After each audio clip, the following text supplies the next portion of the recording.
Welcome back, everybody.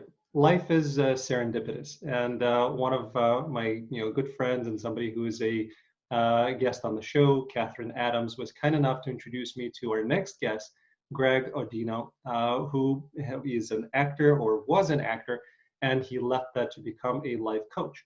I was a life coach and left that to become an actor. So there are a lot of similarities and a lot of things that we have in common that I really want to discuss. And I think it's important to have these conversations as we're trying to help the acting community of how do you actually stay in balance and how do you get rid of the expectations and the passions and the things that we all have going for us that are driving us nuts that Greg has been talking about and has been able to help other people with. So I'm really excited to welcome to the show, Greg Audino. Thanks for having me, Alan. That is a crazy thing that we have in common. My goodness. Listen, but it's a lot more, and as the show will continue, and you'll see, people quickly learn that this is not as much of an interview as it is a conversation.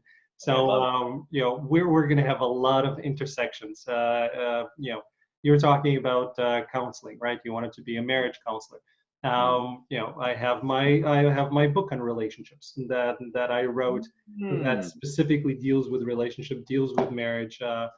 It's all a part of it, and there are a lot of these.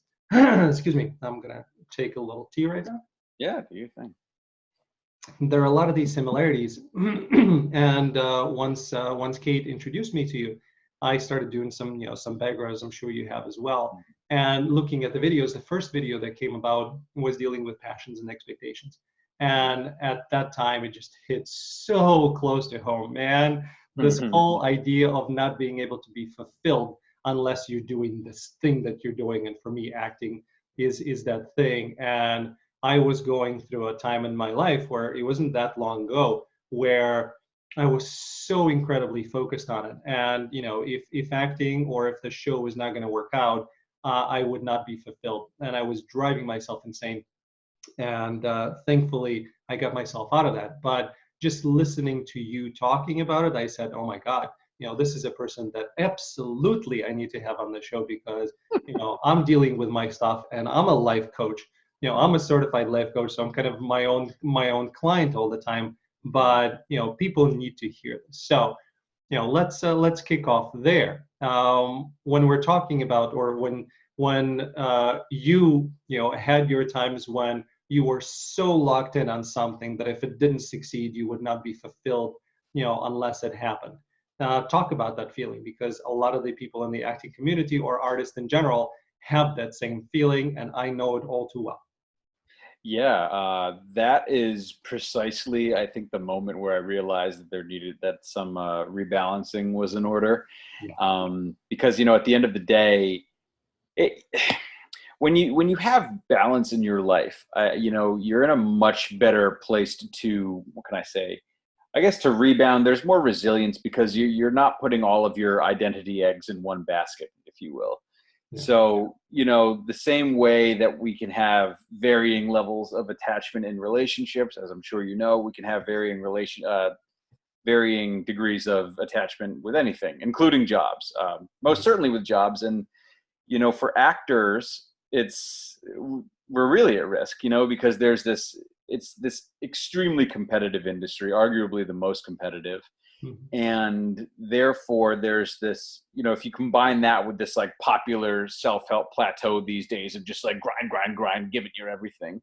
Yep. All of a sudden there's this really interesting and unfortunate middle ground where for actors, balance is not an option. If you have too many other things going on in your life, you are not doing it right. You're not devoted to your craft and you will not find success.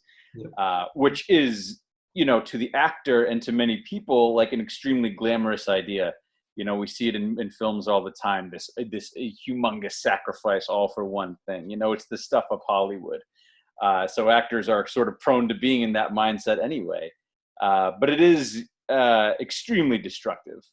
So for me, I think there was a moment, well, of course it was gradual, but there was a moment where I realized that I was far too invested in acting alone, and that it was just it was becoming my identity. And I saw it with actors all the time. Of course, it's still happening. This idea, even if it's not admitted out loud, that you are somehow you are the equivalent of your work success, which is very unfortunate. Right. You know. Yeah, the whole idea of identity, right? It's something that we strive for, and I spent, my all of my lifetime thus far focusing on what is my identity and getting in touch with my essence, as I called it, right? So living your essence is my, mantra. And it's been in my mind, and it's something that's been a driving force of mine. So then what is that expression? Who are you, and what is your essence, and are you living it, or are you wasting your life by not living your essence? And that can be a positive force, or that can be an extremely detrimental force. And I've lived on both edges of that, because then what is it? And I've tried then, which goes into the whole microcosm of, why I became a life coach, and then why I stepped away from it, even though I'm always going to be a life coach. That's never going to change, because you either are or you're not. And, you either want to help people or you don't want to help people. So it's just a matter to which, to what extent you're doing it. So when I kind of started my journey and realizing that, I'm a successful IT consultant, and I have my company and everything is great, and I just bought, a luxury car for cash, and, being an immigrant coming here at the age of 14 with no money at all, it's that thing of, I cried literally at the dealership as I was hugging my car. It was an Audi Q5. I still love that car. I don't have it anymore, because the thing you learn, a side note, with German cars, they're wonderful, but as soon as the warranty expires, you're screwed.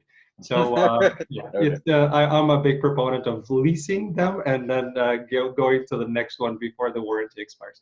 But it's that thing, right? You're successful. Everybody thinks you're successful. Everybody sees the outward part of it. And you've built something from scratch, which I did with my company, and I was very happy, but I was unfulfilled. So then how do you find fulfillment? And then what do you find fulfillment in? Well, I love helping people, but I'm a writer. I'm also an actor, but I'm not acting because I never give myself an opportunity to act. But I'm already with wife and 2 kids, and I live in a secondary market. I can't move to LA. I can't move to New York. What am I going to do? Right? Well, okay, then screw acting for now. I'm just going to focus on helping people and help them achieve success. So you go into writing the book, and the whole idea of the recalibrate your life, right? So you write in the book, and I create this seamless methodology, which we can talk about as well. But then you get to a point where you try to monetize it, and then you screwed again, because monetizing anything takes an enormous effort, and it takes a lot of luck, and especially in a self-help industry where it will take a long runway for you to get to a place where people are calling on you. You have to be an expert. You have to be viewed as an expert. Unless Oprah tells people, hey, buy this book, you're not going to get there. And what I realized very quickly is that, I left my job as the IT guy, in which I was making a ton of money, and then making nothing. And that freedom and wonderful expression of who you are is great until you have everybody around you saying, dude, what the hell are you doing? Because you're not making any money. You're going to have kids that have to go through college. What is this, right? Midlife crisis at some point ends, and you go back to it. And there was no money in it. And I kept on trying different things, and none of them would work. Of course, you have to take kind of one and stick with it for a while in order to see any success. But I got completely burnt out.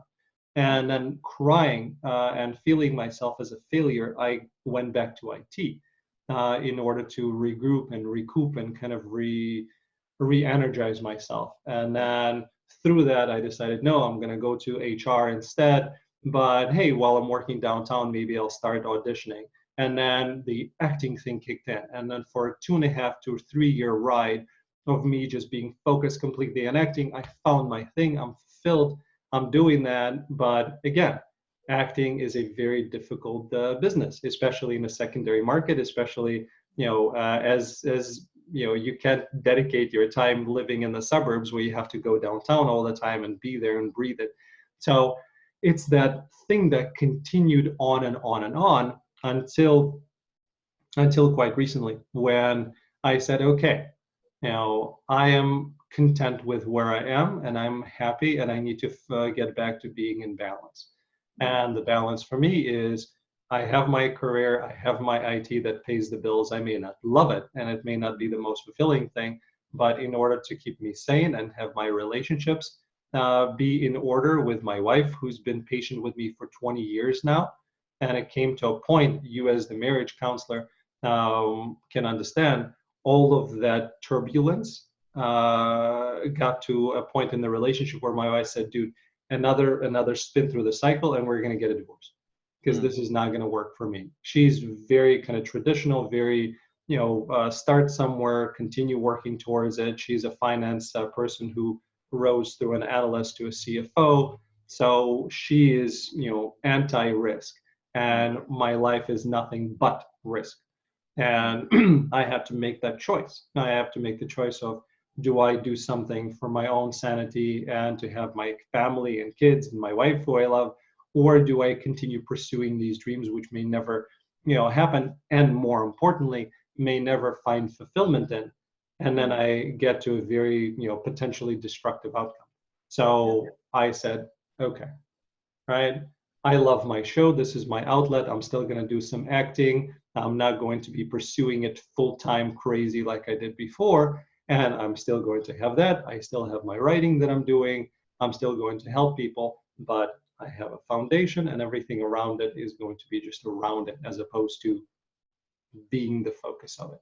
So that kind of is my, spiel, but that's where a lot of people are finding themselves of trying to figure out that ability to take what they're passionate about and make it into a life, purpose, and then monetize it and get stuck along the way.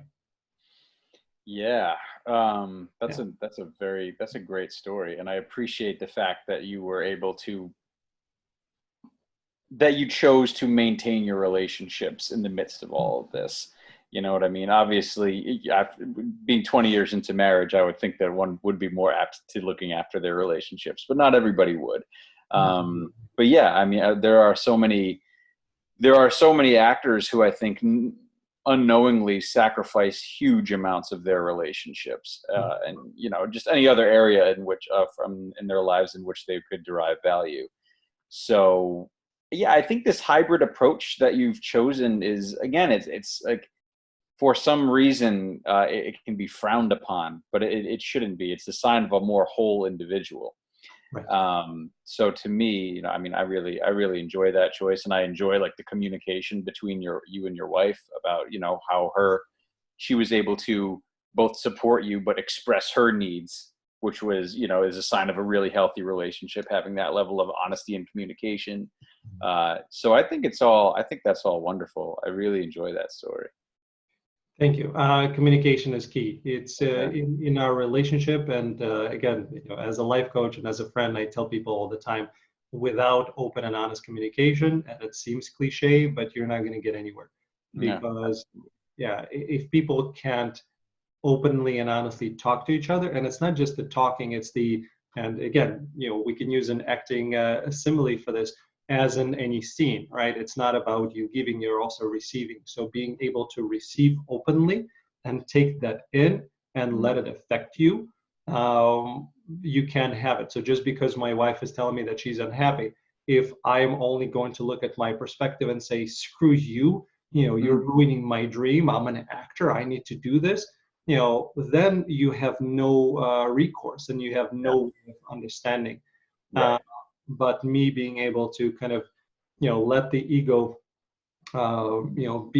stand aside for a bit and take it in and really kind of understand her perspective and see the bigger picture, that helped. So that's what being a good husband and a whole individual is all about. I mean, that's wonderful. And again, I think a lot of people, a lot of actors especially, find it in fashion to throw all of these things away that like even stand to threaten their dreams. So I love the flexibility that you have, and I think that a lot of people, especially younger actors, are not apt to having it. It's interesting though. It calls, as I'm listening to your story, like it calls something strange into question, and it's this idea of, I think that there's an unspoken truth in a lot of actors that they would hate to admit. And it's this need to make acting monetized or to achieve like a certain level of success in it. Right. And obviously, like, yeah, I mean, you want to ideally have enough, you want to make money doing what you love and certainly make enough money to pay for your base needs. But it's interesting that this, that an actor theoretically would not be satisfied just doing it on the side. Because to me, I mean, that if you're doing it, if you're acting like, and it's one piece of the puzzle in your life, you also have your marriage, you also have IT, or, whatever hobbies you have and whatever. If acting is still a presence in your life, then you're still, being able to enjoy your passion. Even if it doesn't, swallow up everything, it's still a presence in your life, which in theory, for actors who just enjoy the craft and the act of acting, that would be enough theoretically. But again, I think the sad truth for many actors, and again, God forbid they admit it or even are able to acknowledge it, is this true desire for fame and success. I mean, acting, I think for a lot of people, not everybody, if they really are able to take a psychological dive into why they got into it, it's a lot of it, I think, is about attaining a sense of recognition or significance, which is not, it's obviously that's not why you want to get into acting. It's understandable. I mean, a lot of people for various reasons have a hard time feeling significant or respected enough, and acting, it's easy to latch onto acting as a vehicle to achieve that, because you see,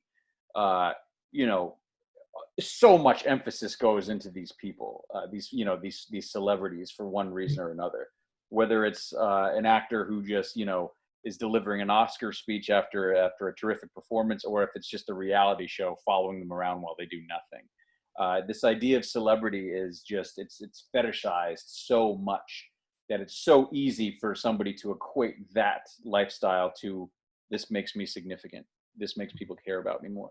So it's unfortunate, it's natural, but I would suggest that the more humble actors, the actors that are truly interested in the craft, at least more so than they are in the level of success or recognition, are those who are able to make choices like you did, and to be fulfilled knowing that it's part of my life. It's one thing, it's something I enjoy, and I get to do it.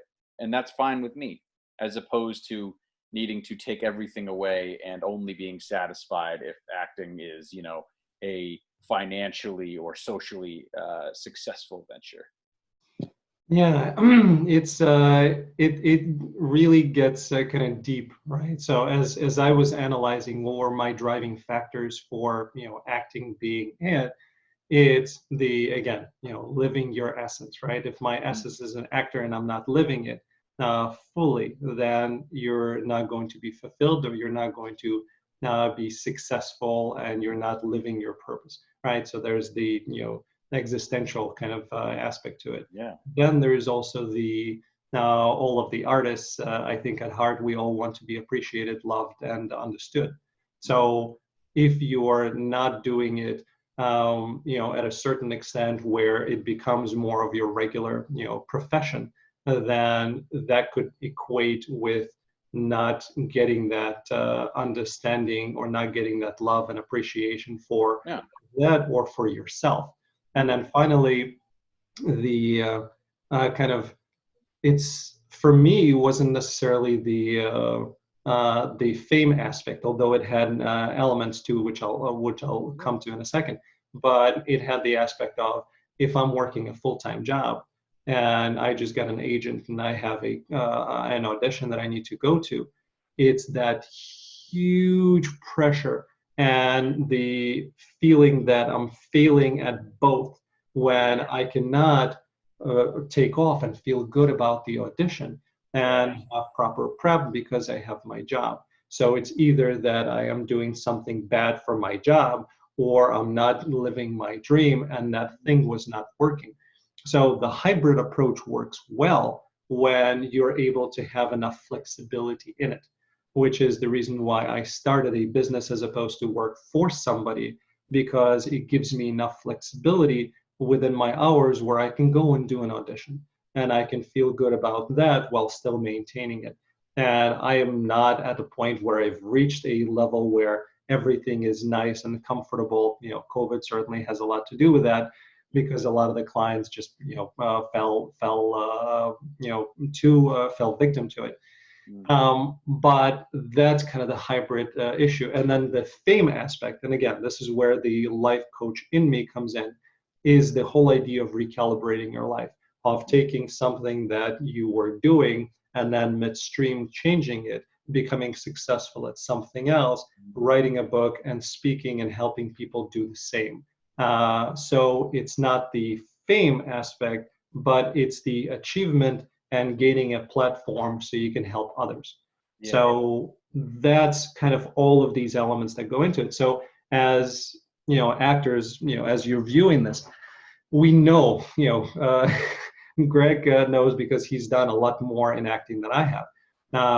And I know, from my being a 45-year-old guy with my life experience, we know that there's a lot of shit that you're dealing with.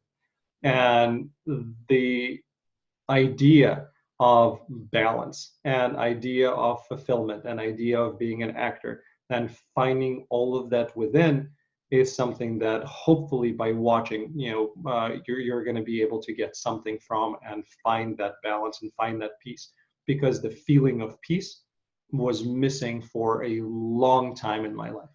Yeah. I have a question for you, Alan, and forgive me if this is too intrusive.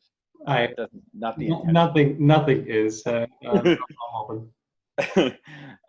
I think back to what you said earlier in the conversation about how you cried when you were hugging the new Audi, right? Mm-hmm. And you had moved to the country from Ukraine when you were 14. Mm-hmm.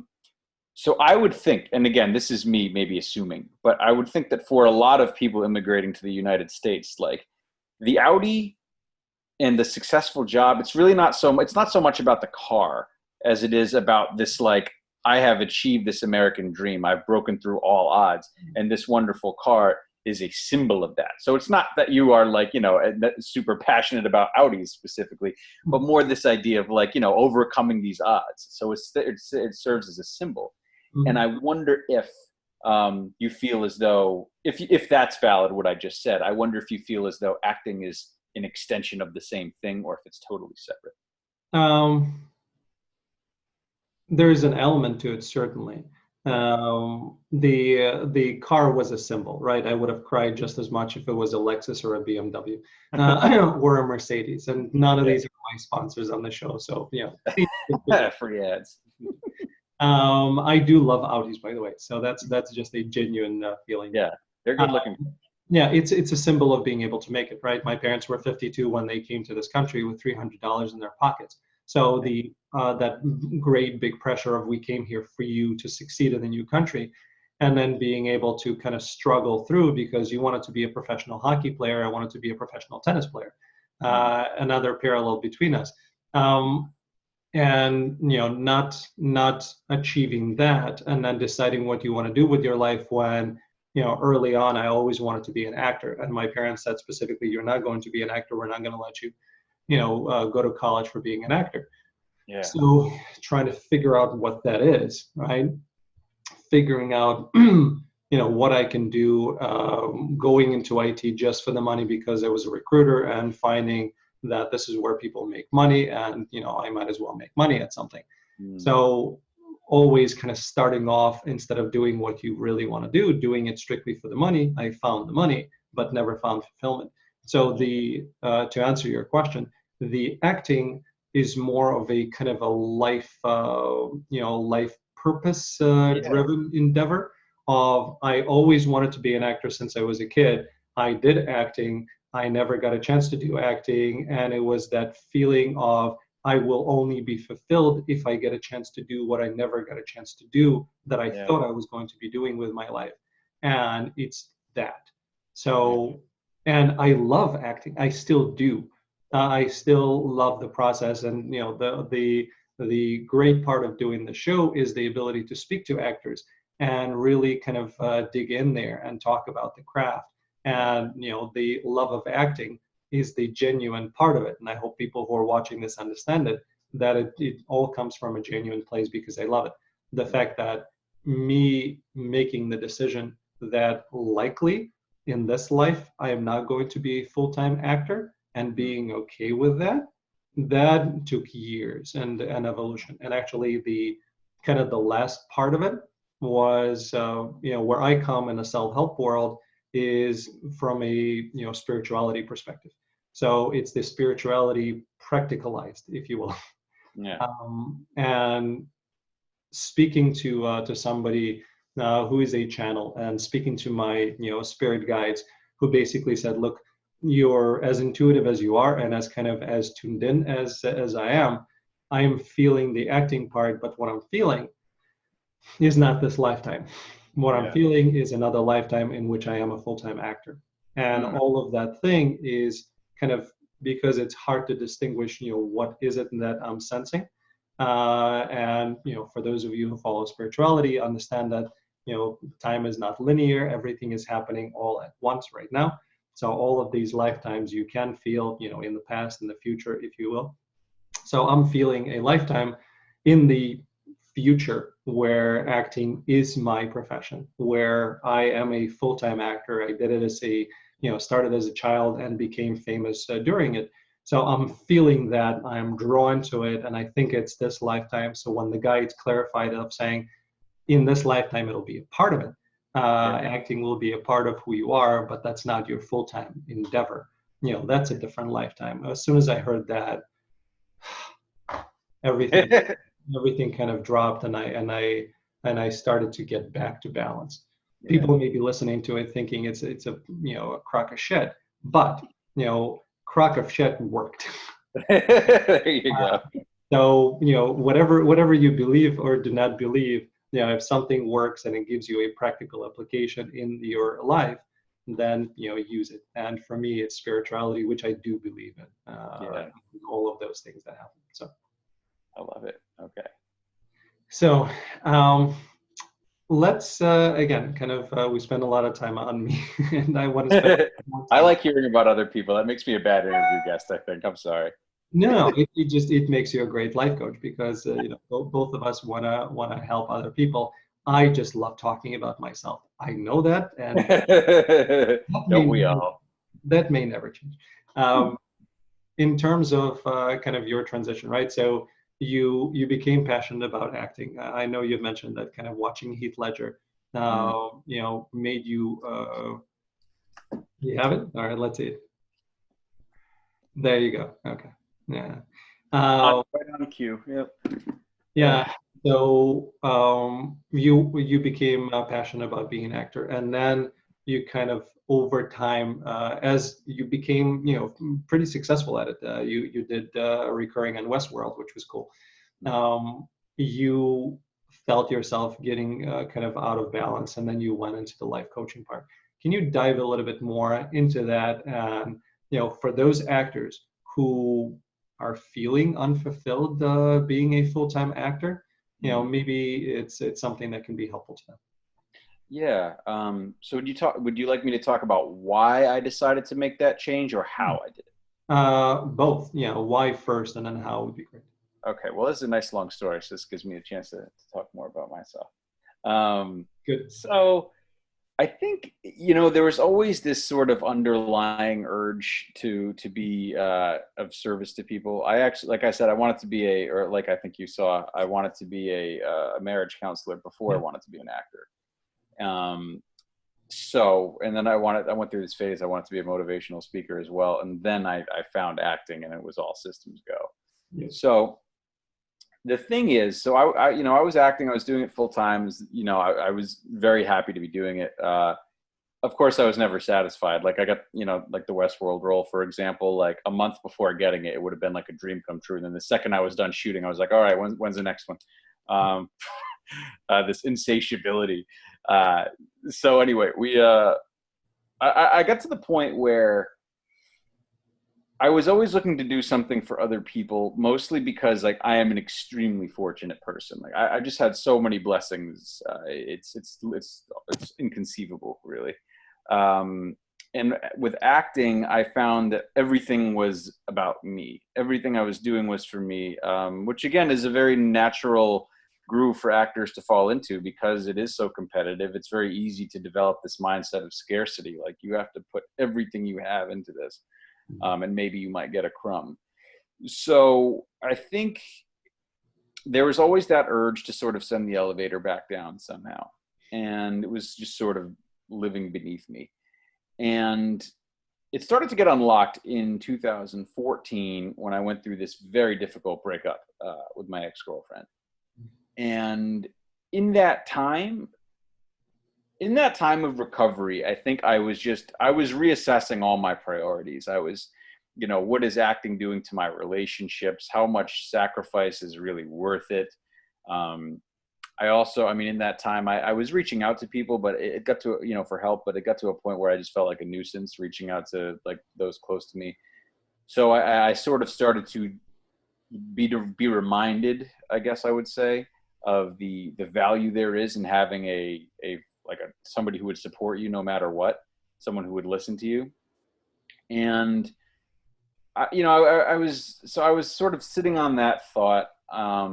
Then the election came around in 2016, and in the elections, there's always so much attention paid to true struggle in the world.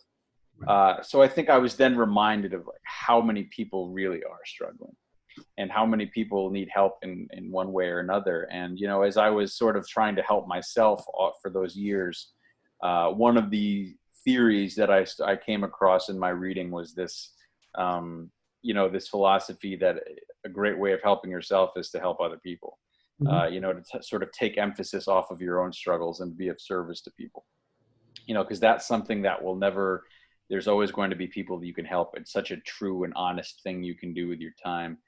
And that is basically one of the reasons why I wanted to start looking into what I could do to be of service. And since I was a kid, this idea of just like talking and listening was something I was interested in, because not only was I like good at it, but it was just such a simple yet impactful way of being of service to somebody. Like it's just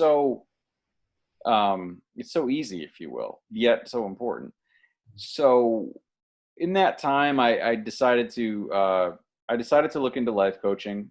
Therapy was what was on the brain at first, but I was still acting, and I wanted to do them at the same time. And although I did choose to take a relatively lengthy life coaching certification, it was not as lengthy or as involved as if I were to go to grad school to become an LMFT, licensed marriage family therapist.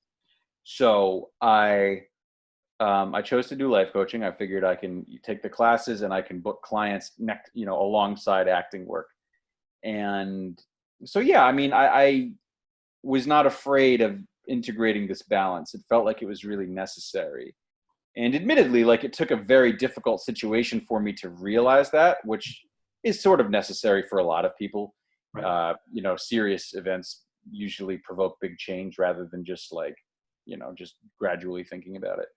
So in a way, like having a very traumatic breakup was a privilege, as many, seemingly traumatic things are. There's a lot of privilege to be had in them in terms of the lessons we can learn.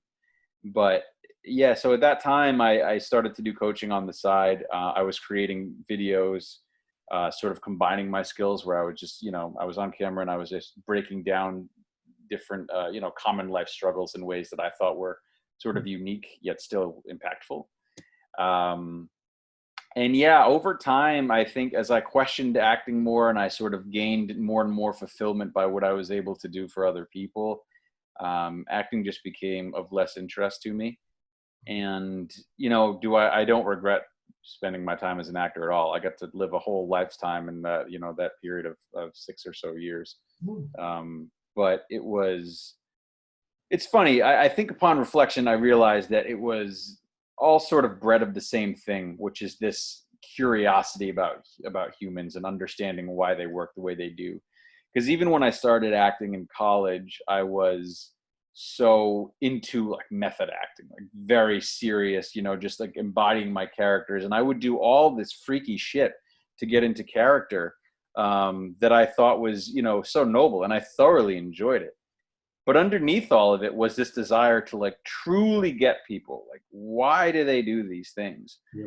And to explore that. So in a way, although acting and life coaching, some might look at them and see them as being unrelated.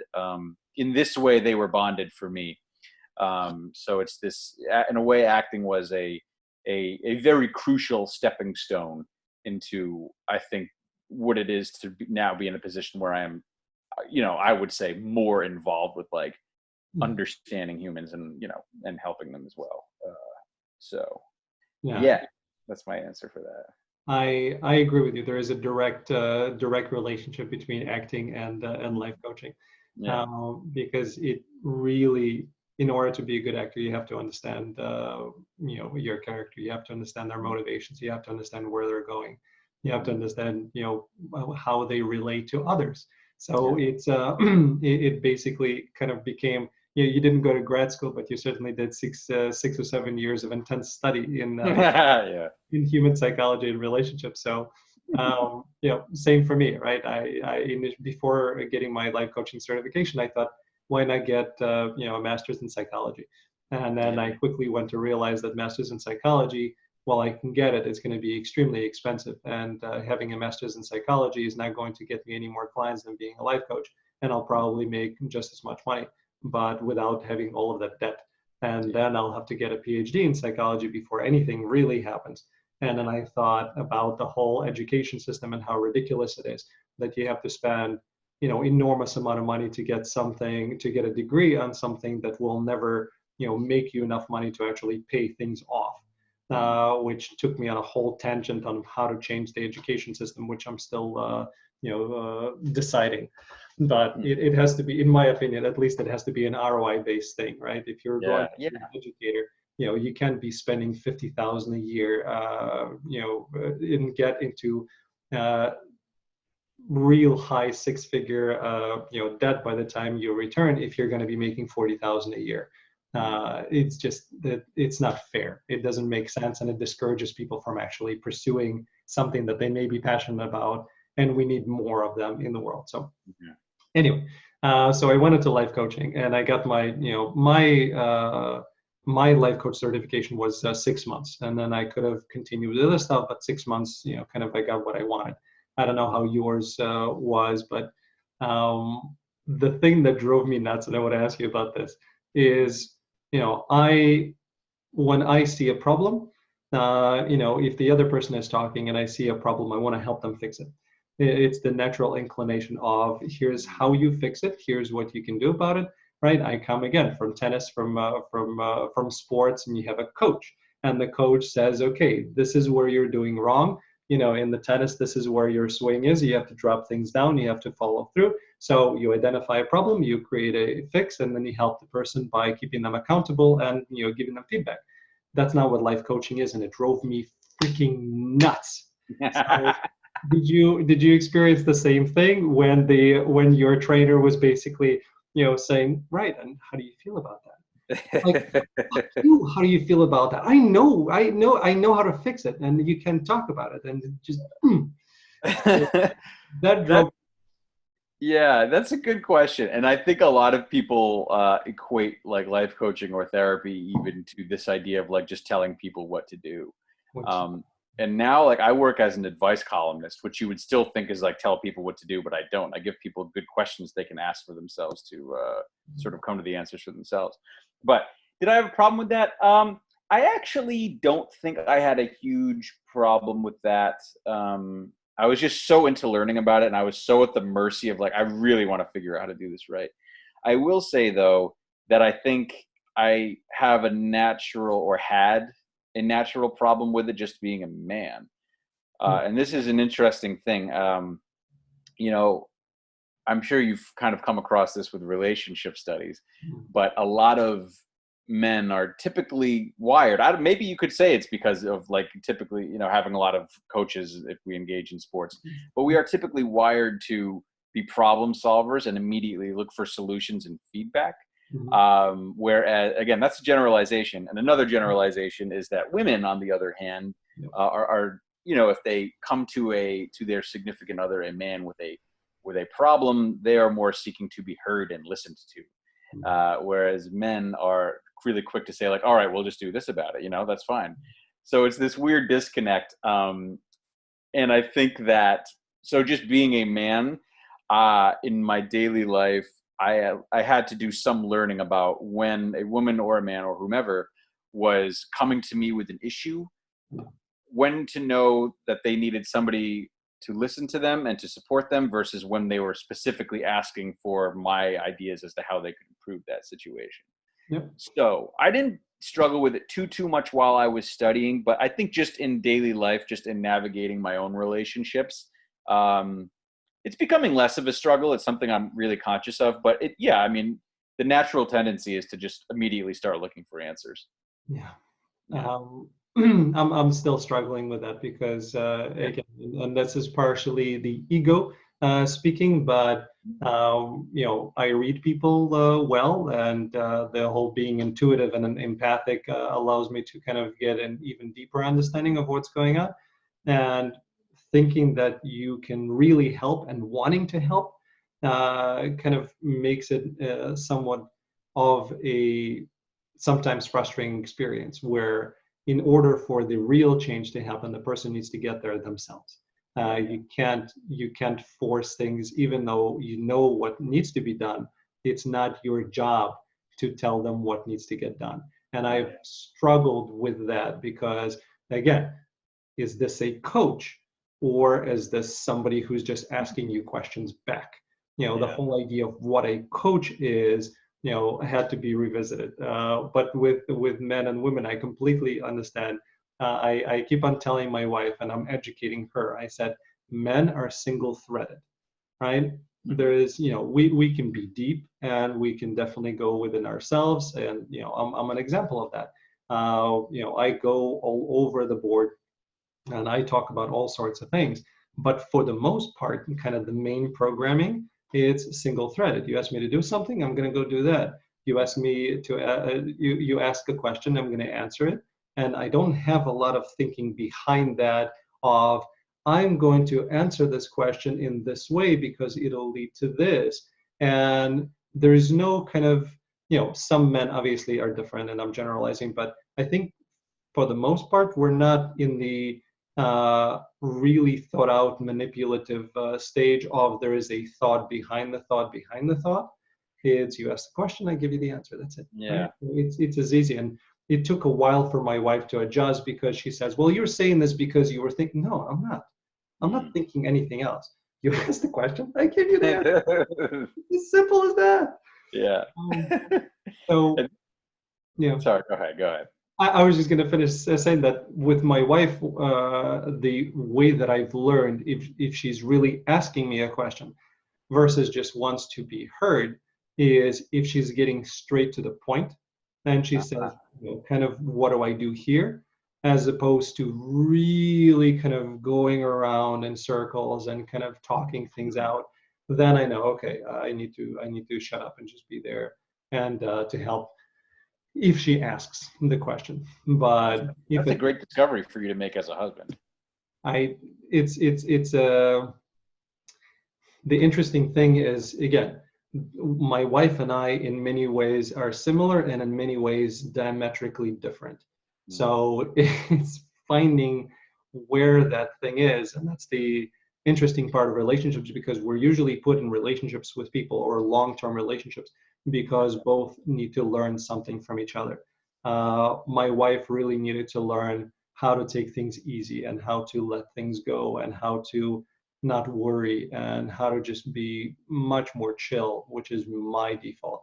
I needed to learn work ethic and I needed to learn a lot of things from her. So it's that continuous melding and a lot of time butting heads because both of us are alphas.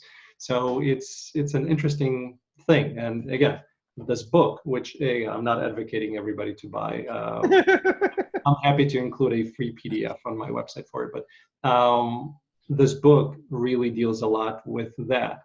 And how do you understand the other person? the whole idea of the new love triangle is the three types of love. Loving yourself, loving others, and loving your day. And loving yourself for me was the huge discovery, because I'm sure you've read the Five Love Languages by Chapman, Gary Chapman, I think that's the name. Yeah.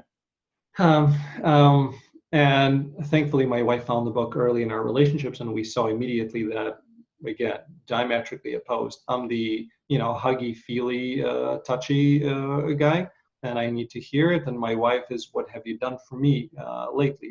How are you helping me? So me saying how beautiful she is or I love her really kind of doesn't matter. And she's not going to tell me that, because that's not how she's wired. But if I help her around the house, if I go and I bring her tea in the morning, that's her understanding that this is the way that I love her. So we had to adjust. And the whole idea of self-love was, and again, going to men, right? So a lot of people equate sex with kind of an expression of love, and it's not. It's just the intimacy aspect. It's the return of wanting to be understood, wanting to be loved, wanting to be accepted. So if you're not getting, and sex would be a bad example, because people now thinking that I don't have sex. That's not true. But the not having enough hugs and not having enough hearing from my wife that she loves me and cares for me, which is the way that I perceive love, forced me into finding ways to love myself. Because you have two options in that matter, right? If you're not getting the love, you're going to seek it elsewhere, which is why a lot of people cheat. So they stay in relationships, but they cheat because they're finding something, or they think they're finding something that's missing. Or people learn and evolve. And thankfully, I was the latter, in which I've evolved and I learned how to love myself, which included literally giving hugs to myself, which, by the way, feels really nice, and everybody should be doing it if you're not getting enough of it. So that went to self-love. And once I understood myself, then I was able to understand and appreciate and love my wife more, which went into the second part of love, of loving others. And then if you hate what you're doing the whole day and you're not happy during the day, all of the other two are not going to help. So how do you love your day? And that formed the new love triangle for me. So that was the kind of the emphasis of that book, which is the one part of Recalibrate Your Life Principles. So it's relationships, right? Exactly. That's everything. Yeah, I love it. I wanted to ask you about kind of, while you were an actor, what would be the lessons learned, right? So for the people who are still actors or who want to pursue acting, what would be some valuable things that you've learned along the way now, being out of it and looking from your perspective as a life coach of somebody who's very reflective and introspective? What would be some of the things that you would suggest for others? I mean, a lot of it just stems from what I was mentioning earlier about this idea of not becoming overly attached and not mistaking, not equating your acting success for your value as a person. Yep. And it's the more you expose yourself to anything, acting is no different. The more life seems to only be about that thing, because you're filling your mind up with this, you're stimulating it with the same concept 24/7. So all of a sudden, it's very easy to start thinking that it's much more valuable than it is, just because you're choosing to spend more time on it. But that's never really the case, unless it's something like truly important, like relationships, one would say. Yeah, I think that actors really, really just need to be cautious of this like all-in approach that people have. Obviously, yes, working your hardest is very important. But if it starts to come at the expense of your values, then you start to have a problem on your hands. And I've seen it. And this is one of the things that scared me as an actor. I saw so many people that just hadn't, so many actors that had sort of, they did what I did. They like moved out there when they were in their early 20s to do the thing, and nothing had really changed for them. It didn't seem like there was any growth. I mean, again, I'm reaching here, but based on the way they were living and the way they would tell me that they used to live, it seemed like nothing had changed. The only thing that had changed were other things they had maybe had some intrigue with doing with their lives that had passed them by.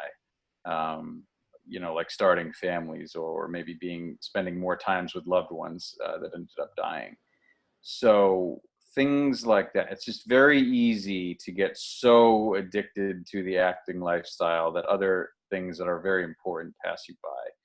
So I think that for actors, it's just of utmost importance to really remember what their values are. Again, that's hard to do for younger actors just because they're younger people.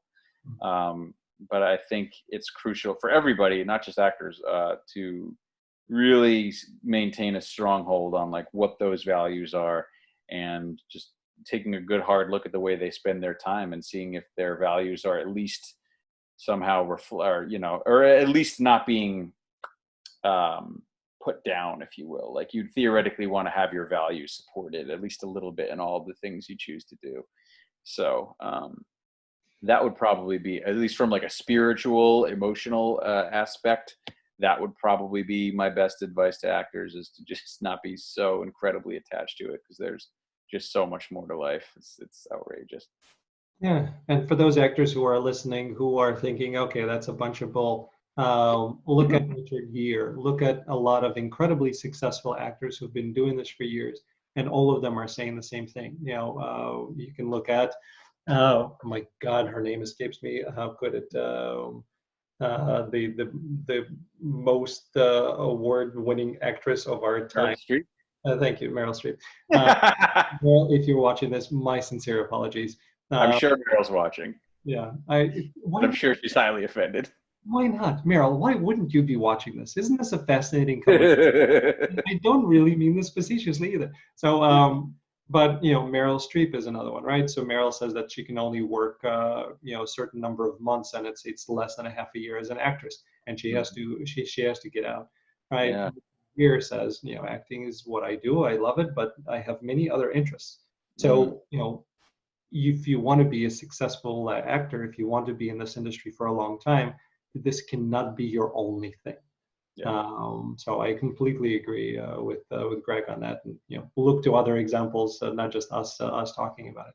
Yeah, I mean, it's pretty obvious just when you consider all of the personal, I guess all of the personal issues that many celebrities are facing, and I mean, it's, for as much as the tabloids, I think, love to expose them and love to maybe over exaggerate, there's a lot of truth in the supreme difficulty these people have in maintaining good relationships. And it's very unfortunate. And of course that comes with, a lot of suicide, a lot of drug problems. Like, these things are not, they're very real threats to actors. And none of these people that end up suffering from them, none of these celebrities or less than celebrities that end up suffering from them, plan to do it.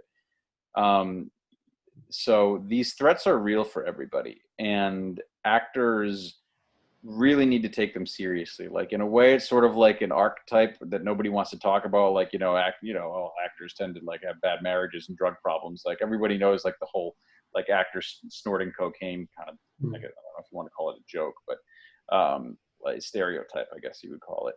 And that stuff is real, and there's a reason that so many actors, of course not all, but that a high percentage of them, higher than the general populace, the high percentage of them go down this road. And it's because of this supreme lack of imbalance. It's because of this attachment to celebrity. I mean, it's no surprise that I think this is most prevalent with child actors who go on to be adults, because when you're too young to really know your value systems, when you're really too young to grasp balance on a worldly scale, the fame you receive is your entire perception of reality.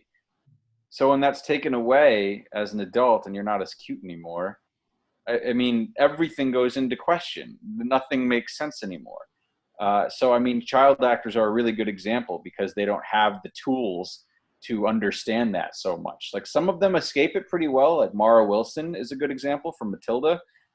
She doesn't act anymore, but if you listen to her, some of her reasons as to why she got out of it, came from a very educated standpoint, and I really appreciate that.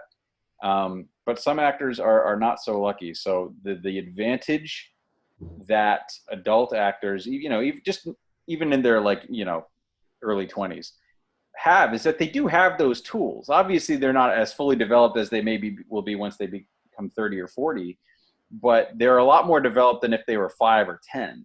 Yep. So using those tools and learning from the child actors is, I think, of crucial importance. It's those bad roads are serious, and they can happen to anyone, and they're easy to go down if you don't make the right choices. So I would suggest that actors do not just stick their nose up at that and think that's for everyone else. It's not. Yeah, well, listen, hopefully they subscribe to your channel. Hopefully they continue, listening to what you're doing. The subscription is right below, so please click and subscribe. We're going to have Greg's, channel, the YouTube channel. I mean, we're also going to have Greg's website, so please go to both of those and check it out. Last thing I wanted to ask you, and this is, getting off a little bit, more serious aspect and getting into some of the fun stuff. I heard you mention that Hugh Laurie was one of the people that you really enjoyed working and talking with. From everybody that I've talked to, always said that Hugh's just a really genuine and wonderful human being. Yeah. Sounds like you found the same. I did, yeah.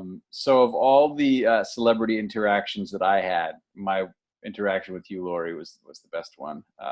I don't know if it's because, I don't want to shortchange the other celebrities I work with, but the thing is with Hugh Laurie, we were in this scene together on this show that he had running for a couple of years called Chance, and in the scene, it was just he and I having an argument in a parking garage.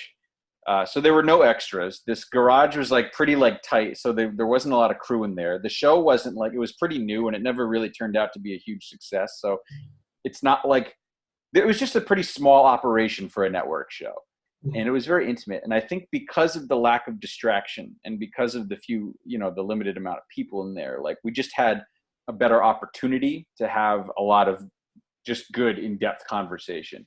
So if I had those opportunities with some of the other celebrities I work with, maybe it would have been similar. But for the most part, there's usually just so many people around, and they have so many things to do. That it can be hard to just really dive in. I never had any bad interactions with any of the celebrities I worked with, but with Hugh Laurie, we just had a really good opportunity to talk about stuff beneath the surface and to have a really good, long, actual conversation. So to me, yeah, I always really look back on that fondly. And yeah, he's just a really nice guy, a good grounded guy.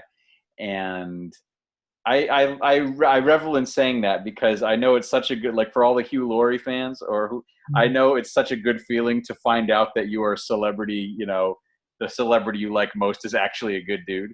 I always, whenever I was working on set, I always was sort of scoping out the people that worked with Heath Ledger on one thing or another, and they all had the best things to say about him. And it was so relieving to me. So I am happy to share this with all the Hugh Laurie fans. He is as wonderful as you might hope he would be.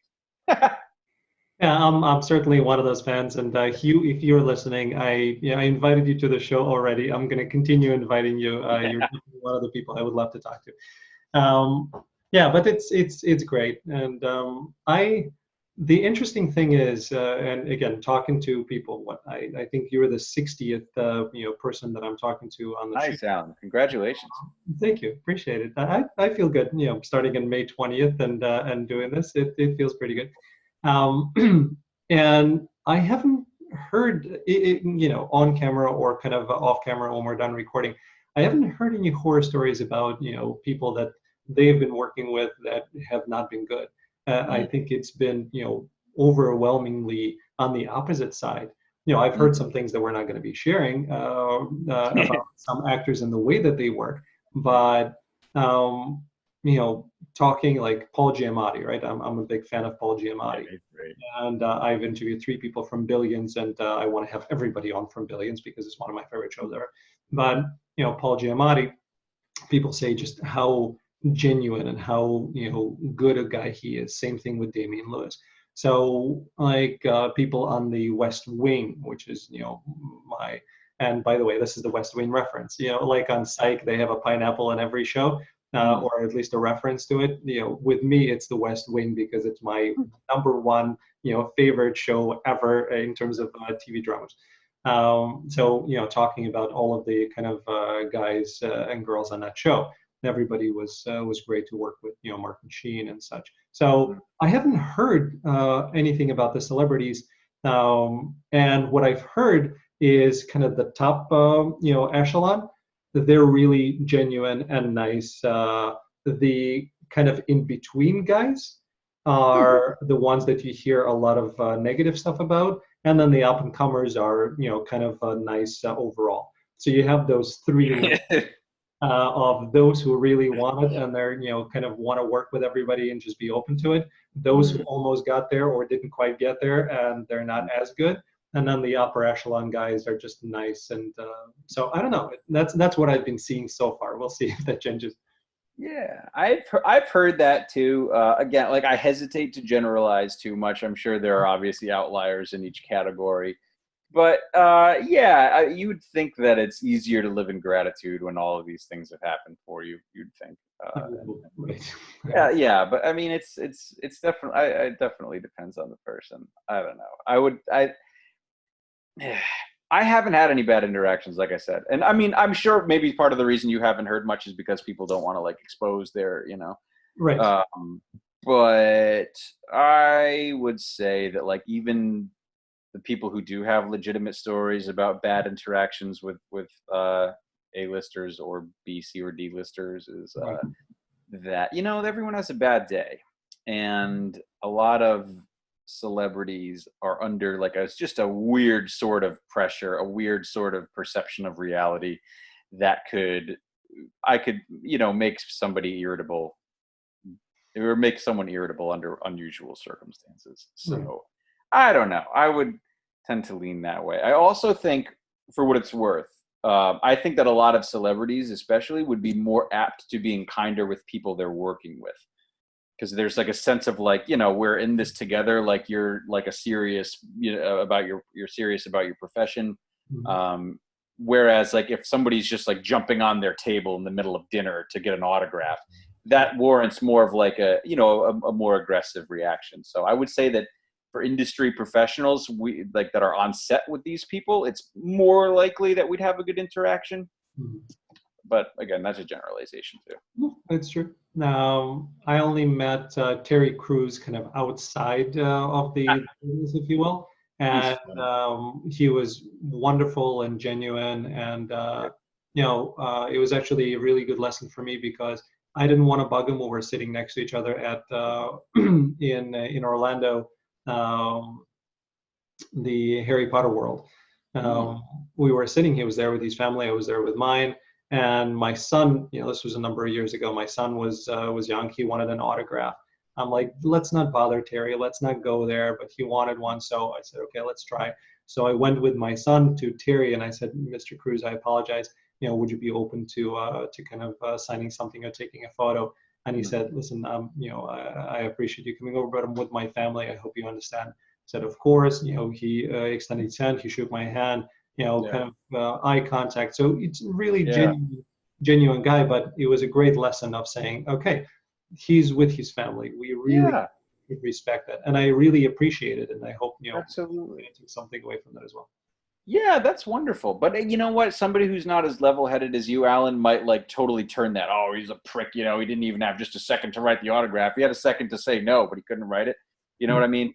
That I think there's a lot of just like the perception of it on behalf of the person having that interaction. So yeah, there's nothing wrong with somebody setting a boundary like that in a respectful way. So yeah, good for him.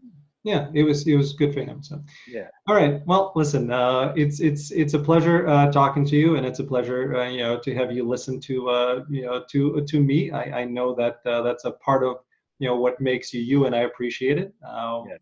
People can fast forward through whatever they want. But I enjoyed it tremendously. Me too. Thanks for having me, Alan. Thanks. And thanks to all the actors and non-actors out there who are tuning into our show.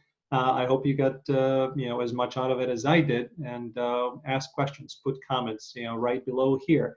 For for Greg, for myself, we're here for you because we know you love acting just as much as we do. Thank you. you.